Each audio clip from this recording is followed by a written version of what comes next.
역시 김학수 어학원. 자, 여러분 안녕하세요. 지금 오늘 이 시간에는 문법 세 번째 올바른 영어 학습법입니다. 영어의 정석. 제대로 배우면 영어는 반드시 점수도 오르고 완벽해질 수 있습니다. 영어가 어려운 이유는 제대로 배우지 않기 때문입니다. 자, 포인트는 뭐냐면요. ing가 나오고 명사가 나왔을 때 이것에 대한 해석에 관한 얘기지요. 이게 쉽습니다. 원래 해석하면은 sleeping baby 그럼 뭐예요? 잠자고 있는 애기 이렇게 해서 너무나 쉽게 해석이 되지요. 잠자고 있는 애기. 그런데 이 문제를 좀 보시면요. 똑같습니다. 자라나는 아이들, 자라나는 아이들 이렇게 해석될 수가 있는데 이건 해석의 1번만 해당합니다. 두 번째 해석이 있습니다. 자라나는 아이들, 자라는 아이들일 수도 있고요. 아이들을 기르는 것, 그래서 자녀 양육이 될 수도 있습니다. 그래서 자라나는 아이들일 때 이 문장의 주어는 아이들이 되겠죠. 아이들이 되겠죠. 만약에 아이를 기르는 것 이렇게 된다면 주어는 아이들이 목적어가 되고 기르는 것이 동명사가 되면서 주어가 되겠습니다. 그래서 이 문제는 표면적으로 해석을 해서 답을 찾는 게 아니고 문장이 나올 때 문장의 의미 구조를 정확히 파악해서 얘와 얘의 의미 구조를 정확히 파악해서 두 번째, 이 문맥 속에서 올바른 해석이 되도록 표현을 찾아내는 연습이거든요. 그러니까 우리가 적당히 읽고 이 문장 해석하기 굉장히 쉽죠. 그냥 잘하는 애들 영양을 주는 음식이 필요하구나. 잘하는 애들은 많은 인내심이 필요하구나. 이렇게 해석을 하면 전혀 문제가 없어 보여요.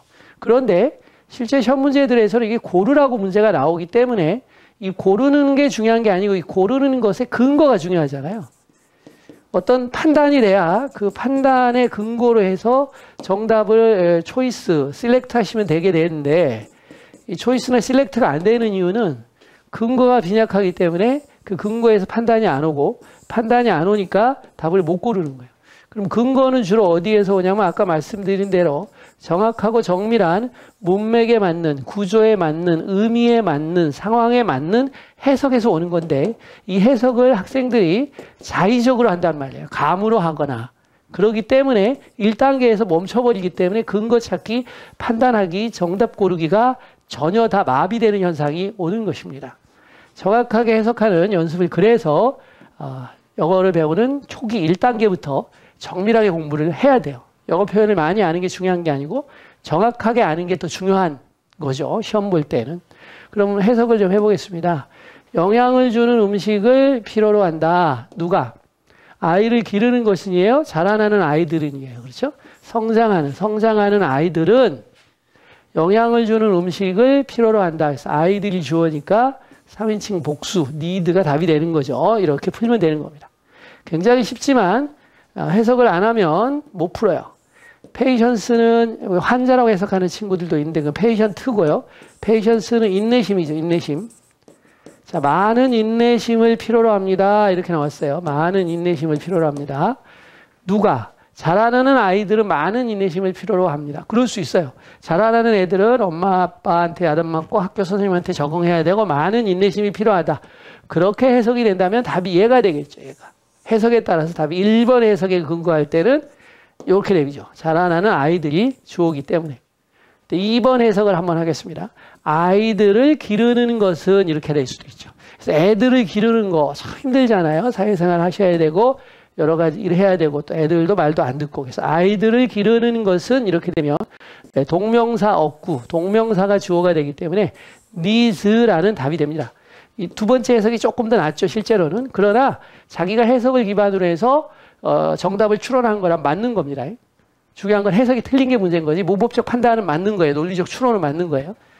그래서 해석이 일장기로 잘 되는 게 중요하다. 그래서 해석의 근거에서 답을 추론하는 올바른 문법적인 판단 그리고 문법적인 판단에 맞는 해석을 하는 이 습관이 인터액션, 상호작용이 같이 이루어져야 돼요. 문법이 독해를 만들고 다시 독해가 문법을 강화하고 이런 인터액션이 이루어지는 게 올바른 영어 학습법인 것이지 그냥 이론만 적용해서 정답을 찾는 식으로 공부를 하시게 되면 영어가 하나도 늘지 않습니다.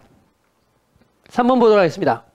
자, 이것도 같은 패턴이에요. ing가 와 있고 명사가 와 있는 패턴이 되겠죠. 자, 아까 단어는 아까 need 필요로 하다라는 단어를 줬는데요. 단어를 일부러 한번 올려봤습니다. require, demand 이게 필요로 하다, 요구하다, 또 call for, ask for 이것도 필요로 하다, 요청하다라는 뜻이거든요. 그래서 이런 같은 단어들인데 단어의 수준을 살짝씩 올려가면서 출제를 할 수 있다는 것을 보여주기 위하여 단어들을 살짝 바꿨고요. 실제는 같은 포인트들입니다. 그럼 여기서 볼게요. 많은 물과 햇볕. 많은 물과 햇볕을 필요로 한다. 그러면 장미를 기르는 것은이냐 아니면 자라나는 장미들이냐 이렇게 되죠. 해석이 약간 애매한 부분이 있을 수 있어요. 그래서 이게 맞냐 이게 틀리냐가 아니고 이게 좀 더 해석이 좋지 않니? 지금 앞뒤 문맥이 없는 상황이기 때문에 앞뒤 문맥이 있다면 클리어하게 떨어지겠지만 앞뒤 문맥이 없지만 이 문장만으로 보면 A라는 해석이 B라는 해석보다 좀 더 좋지 않니? 라고 문제를 푸는 거예요. B라는 해석이 절대 안 된다는 게 아니에요. 자, 해석을 그럼 해볼게요. 자라나는 장미들은 많은 물과 햇볕을 필요한다. 그렇죠. 성장하는 장미들은 장미가 주어져 필요로 한다. 많은 물과 햇빛을 이렇게 되겠죠. 근데 선생님 저는요. 장미를 재배하는 것은 요구한다. 많은 물과 햇빛을 이렇게 해석하고 싶어요. 그럼 틀린 게 아니라는 거죠. 맞을 수 있다는 겁니다. 근데 이쪽 해석이 조금 더 좋아 보인다라는 거죠. 성장하는 장미는 물과 햇볕이 필요하다라는 해석이 일반적이기 때문에. 오케이? 여기는 어떻게 될까요? 지식이죠. 여러분이 공부할 때 이거는 이거였으니까 이거는 반대일 거야. 이렇게 공부하시면 안 돼요. 정확하게 이해하는 연습을 하는 거죠. persistance도 이 patience라는 단어가 아까 나왔죠. 인내심이라는 단어. 이 단어를 끈기라는 조금 센 단어로 바꿔서 어휘가 강화돼야 된다라는 점을 강조하기 위해서 전환을 해봤습니다. 자, 가시면 자 볼게요. call for 요구한다, 필요로 한다 이런 얘기예요. 지식과 끈기를 필요로 한다. 지식과 끈기를 필요로 한다 이런 얘기입니다. 그러면 자라나는 장미가 다시 빼. 이게 어려우면 빼세요. 그냥 장미가 지식과 끈기를 필요로 하냐 아니면 기르는 것이 뭘 기르는 거? 장미를 기르는 것이 지식과 끈기를 필요로 하냐 이렇게 해석을 하시면 돼요. 그러면 장미를 기르는 것이 주어인 게 좋다라는 걸 알 수 있어요. 즉 동명사 전체가 동명사 어구가 되는 것이고 주어는 싱글러 단수가 와야 된다는 걸 알 수가 있겠죠. 그래서 이렇게 문제를 푸는 겁니다. 우리가 굉장히 간단한 패턴을 학습을 했습니다. 뭘 학습을 했냐? 명사가 오고 명사 뒤에 ing가 오는 패턴을 봤는데 이 해석은 두 가지로 해석이 되더라. 첫 번째 현재 분사로 뭐뭐 하는 명사 이렇게 해석이 될 수 있다라고 배웠고 두 번째로는 명사가 목적어가 되는 거죠. 그래서 뭐뭇을 뭐뭐 하는 것 그래서 동명사 이거에 따라서 얘는 얘가 주어가 되고 얘는 얘가 주어가 되고 그래서 주어 동사의 수일치 문제로까지 끌고 가는 것을 배웠고요. 이것의 근본은 뭐다? 동명사와 현재분사의 적절한 해석 능력을 문맥에 맞춰서 하는 것을 측정하는 시험이다라는 걸 알 수가 있는 거죠. 감사합니다.